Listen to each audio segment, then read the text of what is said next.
પૈસાના જોરે, સત્તાના જોરે કાન પટ્ટી ઉપર બંદૂક મૂકી પોલીસના સામાન્ય પરિવારજનો, એ લોકો પણ કોઈ ખેડૂતના દીકરા છે, કોઈ કરોડપતિ બાપના દીકરા દીકરીઓ નથી.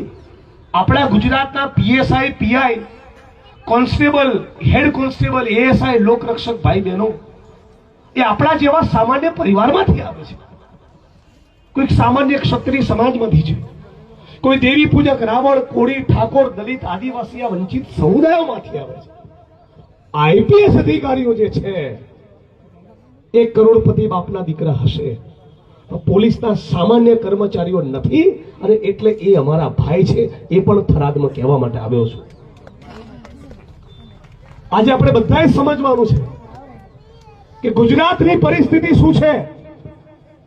આ આપણું એક ગુજરાતી તરીકેનું બહુ ગંભીર અપમાન કહેવાય કે આપણા ગામની બહેનો, માતાઓ, વડીલો, ભણે ગણેલા લોકો સતત કહેતા હોય કે ભાઈ મહેરબાની કરીને ડ્રગ્સનો ધંધો મારા ગામમાં નહીં આવવો જોઈએ, મારા ગામમાંથી જુગારનો, દારૂનો અડ્ડો બંધ કરાવો, મારા તાલુકા, મારા શહેરમાંથી કુટણખાના બંધ કરાવો.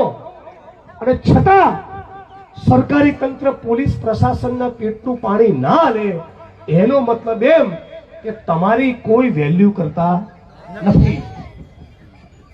આપણે જાણીએ છીએ જે ભ્રષ્ટ અધિકારીઓ છે, જેનામાંથી સત્તાનો ઘમંડ છે, પોલીસ સ્ટેશનમાં જઈએ તો આમ કરીને કામ કરે છે ને, આવી રીતે જ વાત કરે છે ને.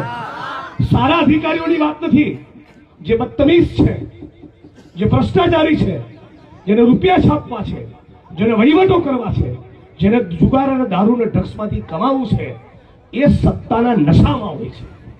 આવા સત્તાના જે લોકો નશામાં ફરે છે, એવા માણસોને કહેવા માંગુ છું કે બરાબર સમજી લેજો.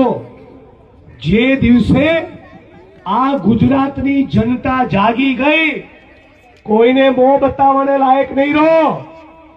આજ થરાદની અંદર એક પીએસઆઈ એ પોતે ડ્રગ્સનો બંધારી બની ચૂક્યો છે.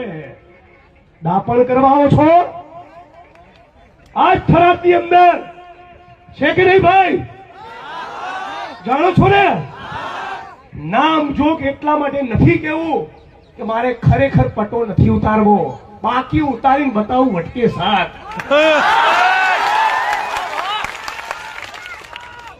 અને કહું છું